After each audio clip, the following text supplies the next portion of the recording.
ಇಲ್ಲಿ ಬಂದಿರತಕ್ಕಂಥ ಕೆಲವು ಪ್ರಶ್ನೆಗಳು ನಮ್ಮನ್ನು ಕಾಡ್ತಾ ಇದ್ದಾವೆ.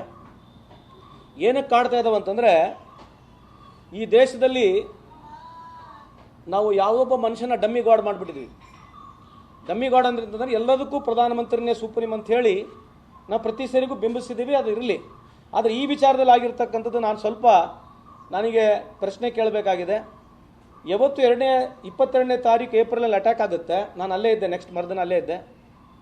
22ನೇ ತಾರೀಕು ಪ್ರಧಾನಮಂತ್ರಿಯವರು ಸೌದಿ ಅರೇಬಿಯಾದಿಂದ ಬಂದು ವಾಪಸ್ ಬರ್ತಾರೆ. ಪ್ರೆಸ್ ಮೀಟ್ ಮಾಡೋದಿಲ್ಲ, ನೇರವಾಗಿ ಹೋಗಿ ಬಿಹಾರ್ನಲ್ಲಿ ಚುನಾವಣೆ ರ್ಯಾಲಿಯಲ್ಲಿ ಅವರು ಭಾಗವಹಿಸ್ತಾರೆ.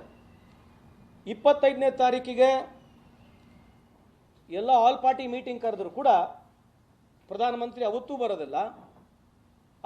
ಅದಾದ ನಂತರ ಯಾವಾಗ ಯುದ್ಧ ಪ್ರಾರಂಭ ಆಯಿತು, ಅದಾದಮೇಲೆ ಕೂಡ 8ನೇ ತಾರೀಕಂತ ನಾನು ಭಾವಿಸ್ತಾ ಇದ್ದೀನಿ. ಬಹುಶಃ ಅವತ್ತು ಆಲ್ ಪಾರ್ಟಿ ಮೀಟಿಂಗ್ ಕರೆದ್ರೆ ಪ್ರಧಾನಮಂತ್ರಿ ಬರೋದಿಲ್ಲ.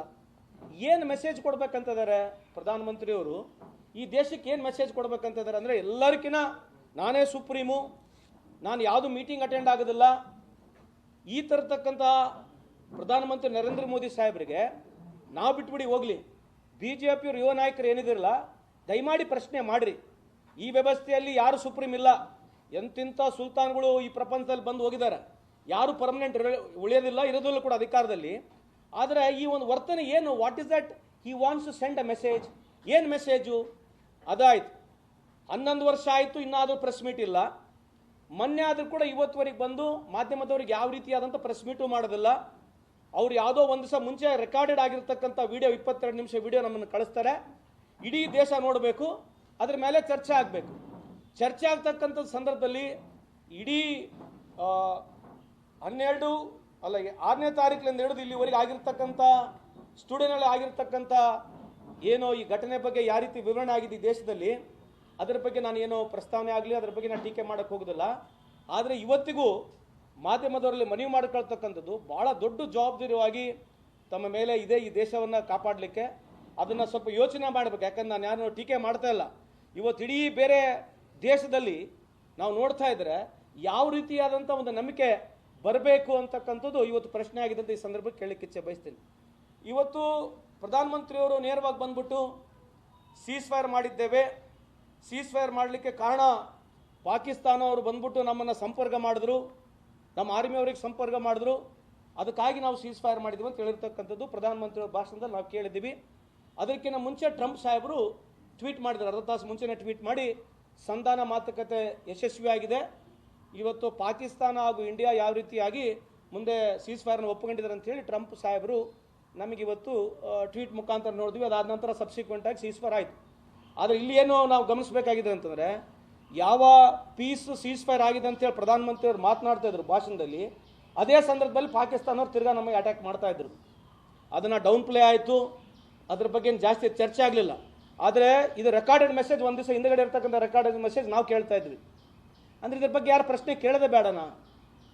ಅಂದರೆ ಪ್ರಧಾನಮಂತ್ರಿಯವರು ಈ ದೇಶಕ್ಕೆ ಮಾತನಾಡಬೇಕಂದ್ರೆ ಎಲ್ಲ ಮಾಧ್ಯಮ ಥ್ರೂನೇ, ಮಾಧ್ಯಮ ಆ್ಯಂಕರ್ಗಳು ಏನು ಸೆಟ್ ಮಾಡ್ತಾರೆ ಅದೇ ಅಜೆಂಡ ನಾವು ಕೇಳಬೇಕು. ಇನ್ನು 11 ವರ್ಷ ಆದ್ರೂ ಇದನ್ನೇ ಕೇಳಬೇಕಂತಕ್ಕಂಥದ್ದು ಪ್ರಶ್ನೆ.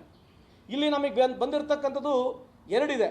ಈ ದೇಶದ ಜನತೆ ಒಳ್ಳೆಯ ಅವಕಾಶ ಇತ್ತು. 140 ಕೋಟಿ ಈ ದೇಶದ ಜನಸಂಖ್ಯೆ ಜೊತೆಗೆ ಎಲ್ಲ ಪಕ್ಷದ ಮುಖಂಡರುಗಳು ಇಷ್ಟು ಬಹಿರಂಗವಾಗಿ ಸಪೋರ್ಟ್ ಕೊಟ್ಟಿರ್ತಕ್ಕಂಥದ್ದು ಯಾವತ್ತೂ ನಾವು ಕಂಡಿಲ್ಲ. ಅಂತ ಒಂದು ಸಪೋರ್ಟ್ ಇವತ್ತು ಮೋದಿ ಸಾಹೇಬರು ಸಿಕ್ಕಿತ್ತು. ಪಾಕಿಸ್ತಾನ ಒಳಗಡೆ ಹೋಗಬೇಕು, ನುಗ್ಗು ಹೊಡಿಬೇಕಂತ ಇರ್ತಕ್ಕಂಥ ಎಲ್ಲ 140 ಕೋಟಿ ಜನಸಂಖ್ಯೆಯ ಆಸೆಯನ್ನು ಇವತ್ತು ಟ್ರಂಪ್ ಸಾಹೇಬರು ಅವ್ರ ಮುಖಾಂತರ ನಾವು ಸೀಸ್ ಫೈರ್ ಮಾಡಿದ್ದೀವಿ ಅಂತ ಹೇಳಿ ಟ್ರಂಪ್ ಸಾಹೇಬರು ಇವತ್ತೇನು ಈ ಅಮೇರಿಕ ದೇಶದ ಪ್ರೆಸಿಡೆಂಟ್ ಇದ್ದಾರೆ, ಅವ್ರ ಮುಖಾಂತರ ನಾವು ಕಂಡು ಬರ್ತಾ ಇದ್ದೀವಿ, ನೋಡ್ತಾ ಇದ್ದೀವಿ. ಇಲ್ಲಿ ಕೇಳ್ತಕ್ಕಂಥ ಪ್ರಶ್ನೆಯವರು ಟ್ರಂಪ್ನವರು 12, 13, 14 ಕಂಟಿನ್ಯೂಸ್ 3 ದಿನ ಮೊನ್ನೆ ತಾನೇ ಸೌದಿ ಅರೇಬಿಯಾದಲ್ಲಿ ಕೂಡ ಅದನ್ನೇ ಮಾತನಾಡಿದ್ದಾರೆ. I spoke to both the heads of the country. I requested them, my dear folks, my dear friends, don't go for war. I will do more trade with you. I will do more trade with you. ಅಂದರೆ ಏನು? ನಾನು ನಿಮ್ಮ ಜೊತೆ trade ಜಾಸ್ತಿ ಮಾಡ್ತೀನಿ, war ನಿಂದಿರಿಸ್ರಿ. ನಾನು ನಿಮ್ಮ ಜೊತೆ ಜಾಸ್ತಿ ಟ್ರೇಡ್ ಮಾಡ್ತೀನಿ, ವಾರ್ ನಿಂದಿರಿಸ್ರಿ ಅಂತ ಹೇಳ್ತಕ್ಕಂಥ ಮಾತನ್ನು ಪದೇ ಪದೇ ಟ್ರಂಪ್ ಸಾಹೇಬರು ಹೇಳ್ತಾ ಇದ್ದಾರೆ. ಇವತ್ತು ಇಂದಿರಾ ಗಾಂಧಿ ಅವರಾಗಿರ್ಬೋದು, ಅಥವಾ ಲಾಲ್ ಬಹದ್ದೂರ್ ಶಾಸ್ತ್ರಿ ಅವರಾಗಿರ್ಬೋದು, ಅಟಲ್ ಬಿಹಾರಿ ವಾಜಪೇಯಿ ಆಗಿರ್ಬೋದು, ಅವ್ರ ಸಂದರ್ಭದಲ್ಲಿ ಕೂಡ ಇದೇ ರೀತಿಯಾದಂಥ ಪರಿಸ್ಥಿತಿ ನಮ್ಮ ದೇಶದಲ್ಲಿತ್ತು. ಆಗಿನ ಕಾಲದಲ್ಲೂ ಕೂಡ ಆ ಸಂದರ್ಭದಲ್ಲಿ US ಪ್ರೆಸಿಡೆಂಟ್ಗಳು ಭಾಳಷ್ಟು ಒತ್ತಡ ಮಾಡಿದರೆ ಯಾವುದೇ ಒತ್ತಡಗಳಿಗೆ ಮಣಿದೆ ಅವರು ತೊಗೊಂಡಿರ್ತಕ್ಕಂಥ ನಿರ್ಣಯಗಳು ಇವತ್ತು ಇತಿಹಾಸ ಪುಟದಲ್ಲಿದೆ. ಇವತ್ತು ಮೋದಿ ಸಾಹೇಬರು ಇದ್ರ ಬಗ್ಗೆ ಉತ್ತರ ಕೊಡಬೇಕಾ ಬೇಡ? On what basis you have declared that there should be cease fire? ನಮ್ಮ ಪ್ರಶ್ನೆ ಇರ್ತಕ್ಕಂಥ ಇದೆ. ನೀವು ಯಾವುದು ಪಾರ್ಟಿ ಮೀಟಿಂಗ್ ಅಟೆಂಡ್ ಆಗೋದಿಲ್ಲ, ಯಾವ ಪಾರ್ಟಿ ಒಬ್ಬ ಅಧ್ಯಕ್ಷನೂ ಕರೆಯೋದಿಲ್ಲ, ಆಮೇಲೆ ಯಾರು ಸೀನಿಯರ್ಸ್ನೂ ಕರೆಯೋದಿಲ್ಲ, BJP ಸೀನಿಯರ್ಸ್ ಕೂಡ ನೀವು ಯಾರು ಕರೆಯೋದಿಲ್ಲ, ನೀವೇ ಏಕಾಮುಖಿ ಒಂದು ಡಿಸಿಷನ್ಗಳನ್ನ ತೊಗೊಳೋದು, ವಾರಿಗೆ ಹೋಗ್ಬೇಕಾಗಿದ್ದು ಕೂಡ ನಿಮ್ಮದೇ ಡಿಸಿಷನ್ನು, ಆಮೇಲೆ ಫ್ರೀ ಹ್ಯಾಂಡ್ ಕೊಟ್ಬಿಟ್ಟಿದ್ದೀನಿ ಅಂತ ನೀವೇ ಹೇಳ್ತೀರಿ. ಯಾರು ಡಿಸಿಷನ್ ಯಾರು ತೊಗೊಂಡಿರೋದು ಅಂತಕ್ಕಂಥದ್ದು ಈ ದೇಶದ ಜನತೆಗೆ ಇವತ್ತು ಬಹಿರಂಗ ಮಾಡಬೇಕಂತಕ್ಕಂಥದ್ದು ನನ್ನ ವಾದ. ಅದಕ್ಕೆ ಇವತ್ತು ರಾಹುಲ್ ಗಾಂಧಿ ಅವರು ಇದನ್ನು ಸಂಪೂರ್ಣವಾಗಿ ವಿಚಾರ ಆಗಬೇಕು. ಈ ವಿಚಾರ ಎಲ್ಲ ಆಗಬೇಕು, ಪಾರ್ಲಿಮೆಂಟ್ನಲ್ಲಿ ಆಗಬೇಕು. ಪಾರ್ಲಿಮೆಂಟಿಗೂ ಬರೋಂಗಿಲ್ಲ, ಪಾರ್ಲಿಮೆಂಟಿಗೂ ಉತ್ತರ ಕೊಡೋಂಗಿಲ್ಲ.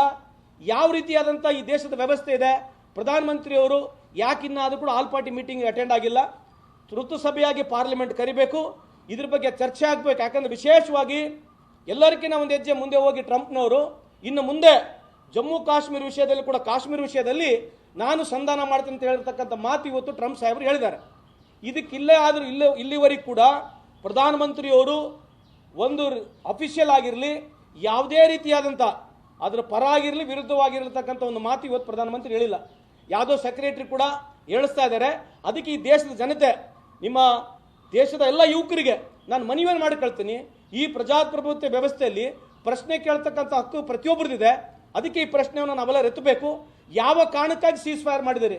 ಟ್ರಂಪ್ನವ್ರು ಹೇಳ್ತಕ್ಕಂಥದ್ದು ನಾನು ಟ್ರೇಡ್ ಜಾಸ್ತಿ ಮಾಡ್ತೀನಿ ಅದಕ್ಕಾಗಿ ಸೀಸ್ ಫೈರ್ ಮಾಡಿದ್ದೀನಿ ಅಂತ ಅವ್ರು ಹೇಳ್ತಾ ಇದ್ದಾರೆ. ಈ ದೇಶ ಭಾಳ ಕೆಟ್ಟ ಪರಿಸ್ಥಿತಿಯಲ್ಲಿ ಬಂದಿದೆ. ನಾವು ಊಟಕ್ಕೂ ಗತಿಯಲ್ಲಿರ್ತಕ್ಕಂಥ ದೇಶ, ಅಲ್ಲಿಂದ ಇಲ್ಲಿವರೆಗೆ ಬಲಿಷ್ಠವಾಗಿ ಇಲ್ಲಿ ಬೆಳೆದಿದ್ದೇವೆ. ನಮಗೇನು ಟ್ರೇಡ್ ಕೌಸರ್ನ ನಾವು ಪಾಕಿಸ್ತಾನ ಜೊತೆ ಬಯಲಾಟ್ರಲ್ ಅಗ್ರಿಮೆಂಟ್ ಆಗಿರಲಿ, ಅವ್ರ ಜೊತೆ ಯುದ್ಧಕ್ಕೆ ಹೋಗಬಾರ್ದಕ್ಕಂತ ಎಲ್ಲಿ ಕಾನೂನಿಲ್ಲ. ಈ ದೇಶದ 140 ಕೋಟಿ ಜನಸಂಖ್ಯೆ ಜನ ಯುದ್ಧ ಆಗಬೇಕು, ಪಾಕಿಸ್ತಾನ ತಕ್ಕ ಪಾಠ ಕಲಿಸ್ಬೇಕಂತ ಇರ್ತಕ್ಕಂಥ ಆ ಮನಸ್ಥಿತಿನ ನೀವು ರಾತ್ರೋರಾತ್ರಿ ಯಾಕೆ ಸೀಸ್ ಫೈರ್ನ ಒಪ್ಪಿದ್ದೀರಿ ಅಂತ ಹೇಳಿ ನೀವು ಜನಕ್ಕೆ ಹೇಳ್ತಕ್ಕಂಥದ್ದು ಮೂಲಭೂತ ಪ್ರಶ್ನೆ ಇದೆ. ಅದಕ್ಕೆ ನೀವು ಉತ್ತರ ಕೊಡಬೇಕಂತ ಈ ಸಂದರ್ಭಕ್ಕೆ ಹೇಳಲಿಕ್ಕೆ ಇಚ್ಛೆ ಬಯಸ್ತೀನಿ.